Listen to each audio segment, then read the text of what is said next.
Lately, some of you have been saying that it's very nice that I've returned and all these other things. I'd like to just remind you that, one, I appreciate all that. That's great. But also, the lack of content is because CIG isn't making content. So it's difficult for me to report on something that doesn't exist. But we're lucky. We just had a new update. Hello YouTubers, this is the noobifier. On the 21st of August 2025, there was an hour-and-a-half long starcitizen live ship showdown ship Q&A. If you like the content and its no bullshit format, please consider subscribing so I can help to keep you up to date. Here's what you need to know. Jared with the unusual intro. They were streaming from their usual desks and not from a set. John Crew and Ben Curtis. Everyone knows who they are, right? They discussed their offices for a little bit and then moved on to answers from questions which were asked on Spectrum. Jared complimented the community for the quality and composition of the questions as he was able to take the top 30 of the most voted questions. 600i rework was the first question, and that was met with the answer that the concept had been completed last year and they were locked down and everyone's happy with it, but nothing has actually been tasked and nothing is currently being done because the 600i is basically okay the way it is and it's functioning fine the way it is. So there are bigger issues with other things that need to take a priority. Chat asked Jared, since when did they answer when questions? And Jared said that they will answer all when questions that are basically answered with a not now and not soon ever answer. John spoke about the current workflow for releasing ships. All new ships will release with basic functionality and some physicalized components. The MFDs should work fine and there should be some amount of swappable components. He went on to highlight that issues are being chipped away by the team between patches even if there's not a specific highlight on the patch note about a thing. They are ghost fixing items in the background.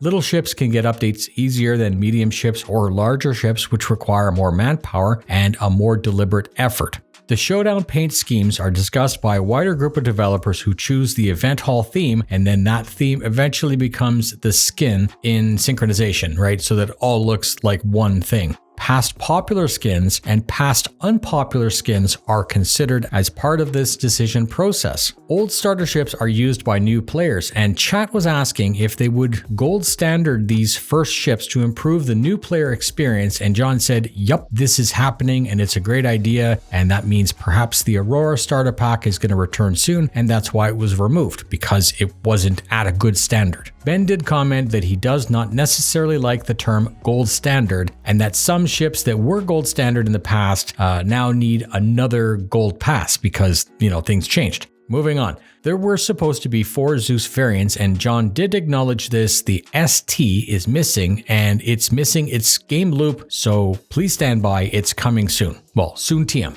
Modularity was the question. John said that it's actually out with the Retaliator, and he needs time and resources to add it to more parts of the fleet. There's a limit, though, where perhaps the features associated with the modules that are supposed to be coming out may not be ready, so they won't work on that. He spoke about the Apollo and its 3-tier medical suites, which are coming out shortly. A left and right module for tier 1, 2, and 3 for a total of 6. Tier 1 are the best, 2 are middle, and 3 is less capable. The command module popped up on the public roadmap, and John elaborated that the Ironclad and Caterpillar are planned to have this feature in game. The docking system cannot be used the same as what's being used for the Connie and others that have snub fighters. The command modules are a core part of the main ship, and that flight deck becomes the control module. He said that they're interested in working on this in the near future, but no dates were mentioned. Bespoke weapons on a ship is not meant to become the standard despite being more common recently, so don't get worried that there are core changes to the game happening. They have done this to ensure that the balance can be tweaked on these ships by locking it down to a specific size 5 rather than allowing us to min-max anything on this hardpoint. Some ships that have several smaller shields perform worse than you would expect, and John acknowledged this, and he said that they're working on it, but because it's going to come in with an engineering update in the future, all of this should be fixed. And he did go on to say that only 2 shields will ever be active at the same time. But for example, if your ship has 6 shields and 1 fails, 1 more will immediately come online, and so on until all of them are depleted or destroyed. There's intended to be a full range of ships that cover from starter to epic for each game loop. So with that, they do plan to add more salvage ships to fill out that part of the fleet. There's a plan to deal with the backlog of ships, but it's dynamic, and it would be reckless to publish a secret plan because that has backfired in the past. Obviously, new ships sell well and they fund the game, but this isn't a deliberate goal to park the backlog and only focus on new ships that they can sell. John rambled off a short list of ships that they may be working on, but confirmed that if the ship is missing its game loop, it's less likely that that ship is going to become prioritized. There's still an ongoing effort to polish Squadron, and they're still investing a lot of effort to build the loops which are the core of the gameplay. The BMM is missing player-owned shops, for example, and there's no mention of how soon or how when that ship is coming out.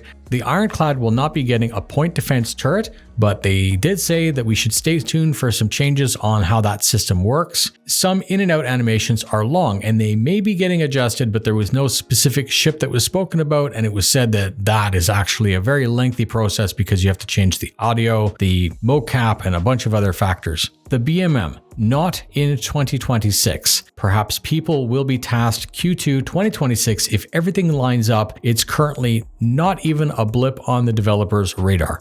Adding more storage for weapons and tools in cargo bays is possible, but based on the other answers provided today, don't hold your breath.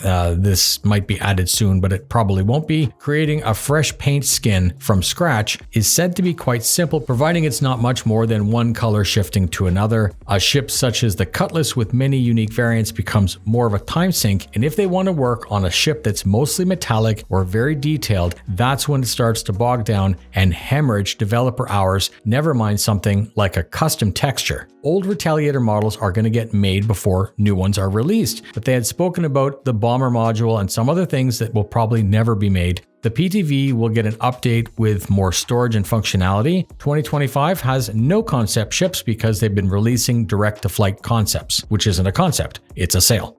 They teased a player-usable battle cruiser that has been worked on. They said it's really cool and they're not going to be releasing it anytime soon, according to Jared. It sounds like the kind of concept ship that's going to spool up all of the gaming magazines with sensational articles about the cost of the new ship concept and how the game isn't even released yet, lol, right? Player customizable interiors in theory is possible. Jared confirmed for the stream that the UK does in fact get sunshine sometimes. The Wolf was delayed because it wasn't ready. We already know that. And if you are that Reddit user, that one Reddit user that said that they could pump out a new ship in 30 minutes, Ben said that they're currently hiring. The G11 isn't being worked on. More Star Kitten? The general consensus was why? And that's also not being worked on. Ship-to-ship docking is still planned.